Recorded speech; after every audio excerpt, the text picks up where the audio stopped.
สลัดน้ำมันหน่อยบอลสลัดน้ำมันทานได้เลยครับ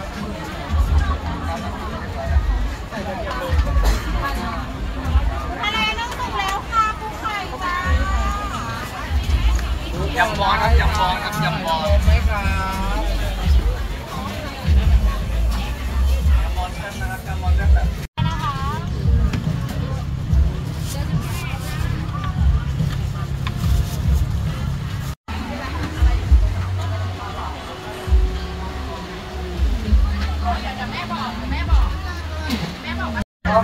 ก็อร่อยมากนะครับผมมันก็ต่อได้ค่ะ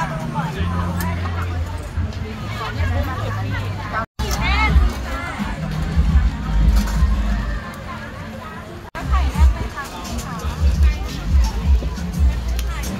ถามได้นะคะไข่แรกเนื้อแรกแล้วเนี่ยพ่ออยู่นี่เลยนะได้ยินแล้วโทรศัพท์ไม่ค่อยดีตอนนี้ได้แล้วเห็นหอมสองหวานๆ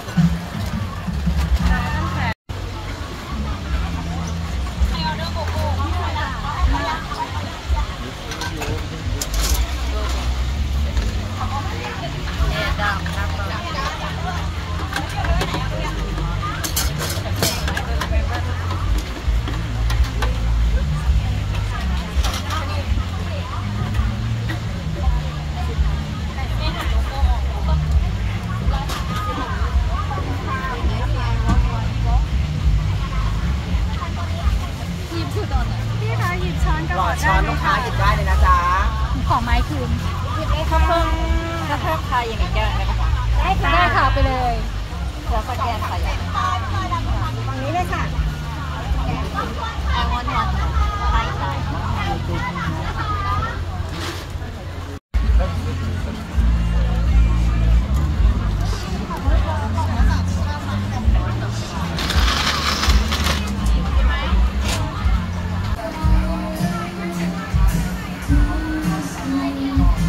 What is this?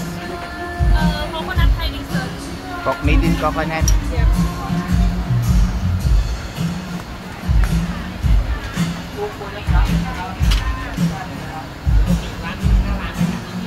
Coconut with milk. Coconut with milk. Soya. Powder and pandan. แม้ว่าเป็นเค้กที่ชอบไอที่โรบินสันบ้านแสนเลยไม่อยากทาน What's up guys? Bumalik na ako dito sa hotel kasi hindi makain ng maayos doon sa Patayan Center. Marami kasing tao. Sobrang crowded, mainit. Buti na lang, sakto kanina paglabas ko medyo hindi pa ganun kadami, mga alas 4 ng hapon. Sa mga video na kinuhaan ko, mga pagkain niluto nila, isa doon itong fishball. Yan. Titikman natin yan ito mamaya. Siyempre, hindi magpapahuli itong mga binili kong scallops. Ito, mga putok-batok. This is crispy pork tail, yung buntot ng baboy. So, tingnan natin kung masarap. At putok-batok ulit. Alimango. Okay, mukhang matataba yung alimango nila dun, guys. Siyempre, hindi mawawala yung masasarap na sauce nila.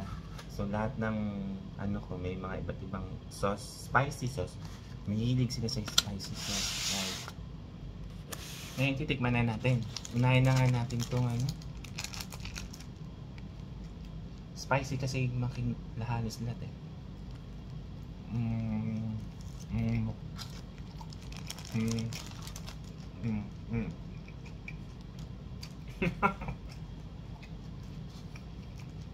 Masarap. Pero maanghang.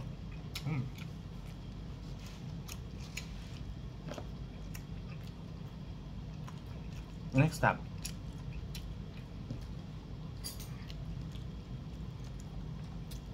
Tignan natin itong. Sabi nila may sausawan to dito. Ito. Paras din yata ng sausawan na alimango. Ano pa yung isa? Chili garlic. Yun lang ba? Okay lang. Kailangan maubos ko to guys.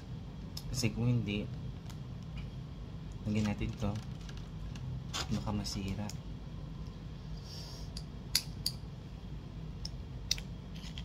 Ito na. Ready to the max. Ito na. Nanahulog! Putik, may humingi pa. Uy, sayang. Wala pa naman 3 minutes.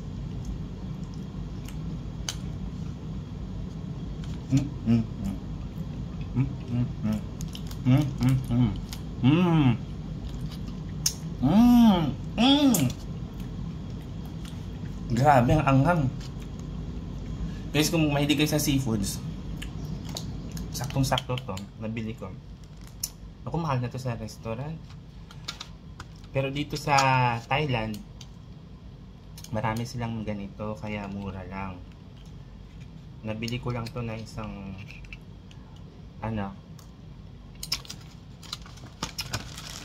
isang lagay na ganyan. 100 baht. Without 10 baht lang. Pero masarap siya ang merienda. Tikman nga natin tong buntot ng baboy. Crispy pork tail. Tingnan natin. Meron din siyang sariling sauce. Okay guys, kakamayin ko na. Malinis naman yung kamay ko. Nagugas na ako kanina pagdating ko. Titikman natin to. So, tingnan natin.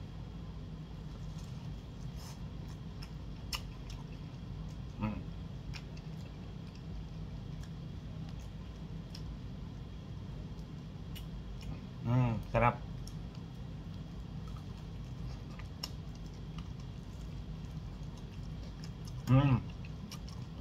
Crispy. Masarap yung sauce niya, hindi ganun makaanghang. Tapos tama na yung pagkakaluto. Crispy nung balat. Tikman nga natin. Maririnig niyo ba? Hindi. Ayan. Ang sarap. Grabe. Guys, dun sa mga high blood, pinapayo ko na huwag kayo kumain ng ganito, yung matataba.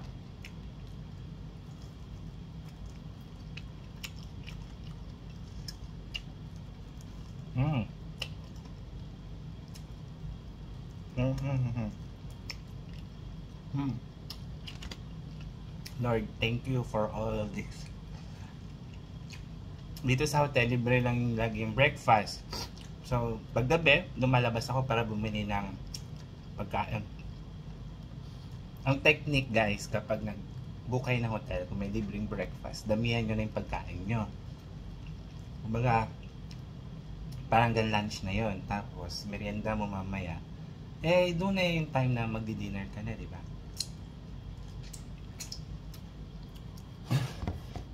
Crispy.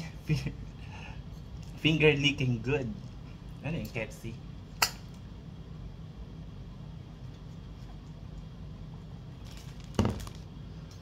Sarap. Okay. Dito na tayo sa Alimango. So, di nakakalam guys, mahilig ako talaga sa seafoods. Kasi sa Zambales, ito yung pangunahing pinagkukunan namin ng pagkain sa araw-araw. Kung ikaw ay malapit sa ilog o kaya sa dagat, nung bata pa kami, lagi kaming kumukuha ng mga barisara sa ilog, naglulukan, yan. Kasama ko yung mga kaibigan ko dyan sa Lipay, yung kuya ko.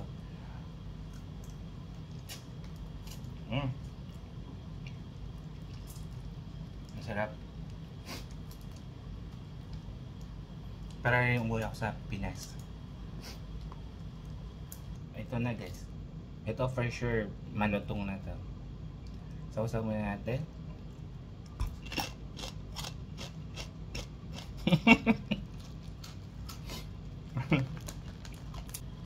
Tikman ko lang lahat yan, guys. Tikman lang.